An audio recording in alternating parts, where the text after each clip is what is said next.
Assalamualaikum warahmatullahi wabarakatuh. Perkenalkan, nama saya Agvi Lela Fadila dari kelas 12 MIPA 7. Hari ini saya akan membahas tentang listrik statis. Pada bab ini terbagi menjadi 3 subbab, yaitu gaya Coulomb, kuat medan listrik, hukum Gauss. Nah, sebelum kita lanjut, kalian harus tahu itu kapasitor. Kapasitor ialah rangkaian dan energi yang tersimpan. Oke, kita langsung aja ke yang pertama, yaitu hukum Coulomb. Penelitian Charles Augustin de Coulomb pada tahun 1785 yaitu mengamati gaya yang ditimbulkan oleh kedua benda yang bermuatan listrik, yaitu besar gaya listrik berbanding lurus hasil kali kedua muatannya dan berbanding terbalik dengan kuadrat jarak kedua benda, atau bisa kita persingkat menjadi gaya tarik atau gaya tolak antara dua muatan listrik. Nah, bisa kalian lihat bahwa rumusnya ialah F sama dengan K kali Q1 kali Q2 per R kuadrat, atau bisa dibilang kakiku rorombehen. Oke, kita lanjut, yaitu gaya Coulomb.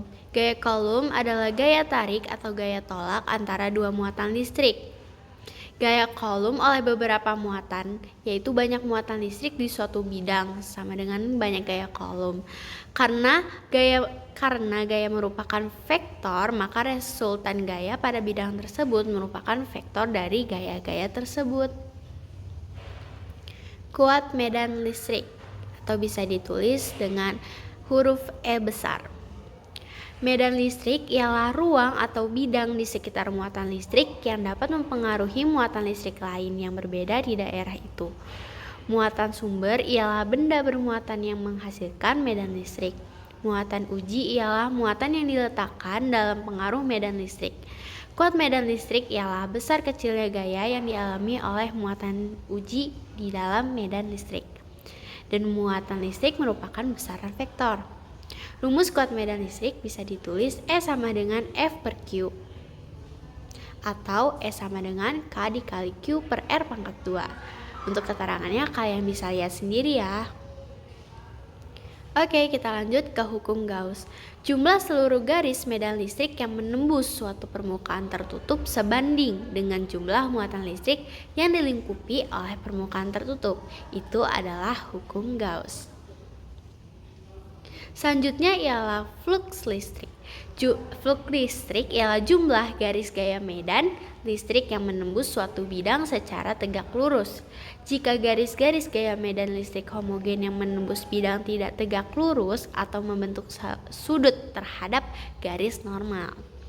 Gauss mengemukakan bahwa jumlah garis-garis gaya listrik yang menembus suatu permukaan tertutup sebanding dengan jumlah muatan listrik yang dilingkupi oleh permukaan tertutup tersebut. Selanjutnya ialah kuat medan listrik pada bola konduktor berongga. Di dalam bola R kecil lebih kecil daripada R besar. Muatan yang dilingkupi oleh permukaan Gauss L adalah Q. Oleh karena itu, di dalam konduktor Q sama dengan 0, di dalam bola E sama dengan 0. Di luar bola, R kecil lebih besar daripada R besar. Muatan yang dilingkupi oleh permukaan Gauss 2 sama dengan muatan bola. Kuat medan listrik E pada permukaan Gauss 2 adalah serba sama karena simetri bola. Selanjutnya ialah energi potensial listrik dan potensial listrik. Energi potensial listrik sama dengan W sama dengan delta EP sama dengan min KQ pangkat 1 kali Q dikali 1 per R pangkat 2 dikurang 1 per R pangkat 2. Yang selanjutnya ialah potensial listrik. Potensial listrik adalah energi potensial listrik suatu muatan uji per satuan muatan uji tersebut, sehingga beda potensial listrik antara titik 1 dan 2. Bisa kalian lihat di gambar tersebut.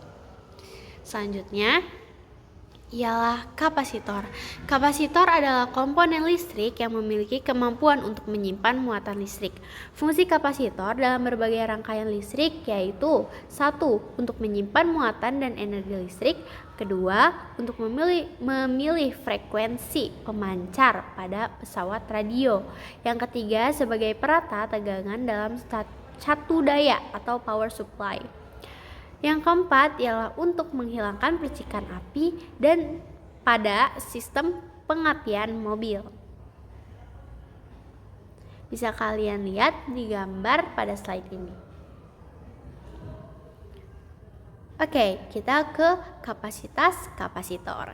Kemampuan kapasitor untuk memperoleh dan menyimpan muatan listrik disebut kapasitas kapasitor atau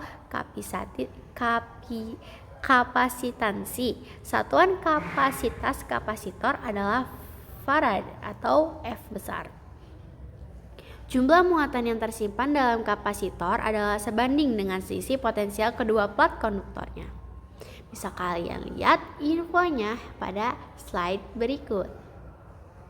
Selanjutnya, rangkaian kapasitor itu terbagi menjadi dua, yaitu rangkaian seri dan rangkaian paralel. Untuk rangkaian seri kapasitor, dua kapasitor plat sejajar C1 dan C2 dirangkai seri.